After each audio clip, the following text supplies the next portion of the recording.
I'm going to have to poke some fun at Kenny to start this out, just to stop from crying, because I've already filled up the Ohio River in the last 10 days. I needed help in the worst way at St. John's. And it wasn't basketball help between the lines. It was more outside the lines, marketing, management, sports information, all departments that were negligent for about 20 to 25 years. But it all started in the Big East.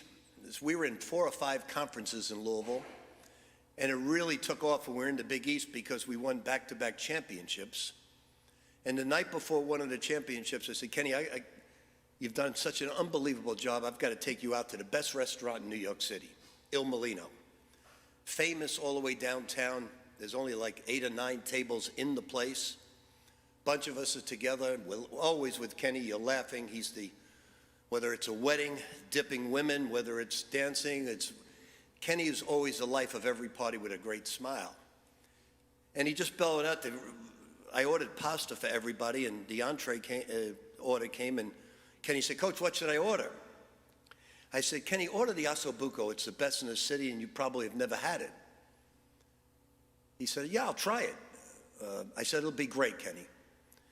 We all had a great meal, drank some wine. Kenny drank, and the night before, I called up the owner, Fernando. I said, Fernando, do you serve Maker's Mark? It was a big wine place.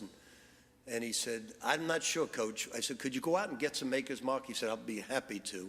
How many of you will drink that? I said, just one, but he'll finish it. So dinner was over, and everybody said how delicious the food was, and Kenny said, Coach, you were right. That buco was just awesome. I said, no, Kenny, it's osso buco. It's not awesome buco. And from that point on, Kenny always would go out and we talk about that. But every single place in New York became more and more special. But this time around, we had a partner that's coming to New York as well, Donna. And I wanted everything to be perfect for Donna. Got a really nice apartment on campus, got him his car. And when we walked in, I said, there's one problem. I know we're going to have a major problem here because the bed was about 5 feet off the ground. And Donna was going to be able to get into it. She was an athlete, but Kenny was going to have difficulties with this. Next day, Kenny says, how did you and Donna sleep? Coach, I think it's a little hard, that bed as well. I said, let me go over there. And I realized the bed was not only 5 feet tall, but it was just a box spring. There was no mattress. And I could just envision Donna and Kenny bouncing up and down on that thing to the ceiling. We got him a beautiful mattress the next day, and we tried to lower the bed. But Donna became every bit a part of the fabric of St. John's basketball. Kenny would ask this constantly, and I would say, Kenny, stop asking. She's on our team. He would always say, can Donna come on the bus? Can Donna get on the plane? I said, there's no more asking. Donna is part of this team. So she rode on every bus trip, every plane trip. I heard her on every timeout, every change of leads, we heard Donna. I got every hug after every victory, and we didn't lose much at Madison Square Garden. It was the most special 2 years of coaching for me.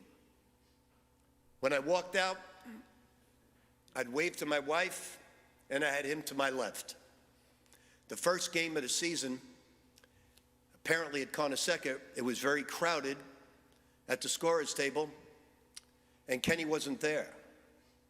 And I called up the AD. I said, where's Kenny? And he said, he's just got up and sat elsewhere because it was so crowded. I said, no, we're not starting this game. Ref, hold on. I need 30 seconds. Get Kenny next to me. We're going to lose this damn game if he's not next to me. He came and he sat there next to me on every game as I walked out. See, my children and my wife adored Kenny Klein. There was nobody better in life than Kenny. See, when you talk about a great athlete, a great leader, it's always their presence elevates everybody around them. The great basketball player that steps onto the court, or the great quarterback in the huddle, he elevates everyone. See, there's very few people in life that can do that without scoring a lot of points, and that was Kenny Klein. Kenny Klein elevated all of us. And it's a very somber day because he's no longer with us. But so many incredible memories, 17 years at Louisville, 2 years inseparable at St. John's. He made every single practice, every single day on his computer, didn't miss a second of practice for 2 years. And I wore a microphone in practice, and he'd get up once in a while, and I said, "Where are you going?" He said, "I'm going to the restroom. Is it okay?" I said, "Hurry up, the next drill's really important." But can you imagine that? 6 days a week, every single day. He never missed a practice.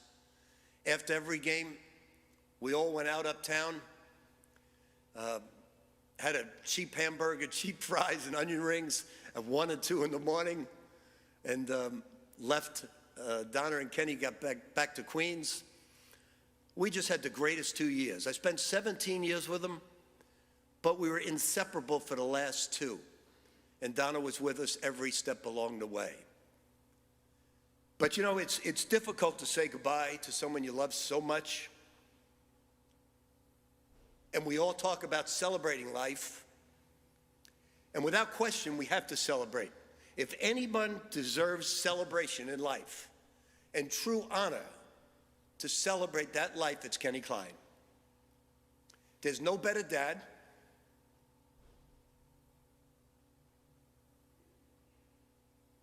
There's no better husband. There's no better friend. There's no better SID to the media.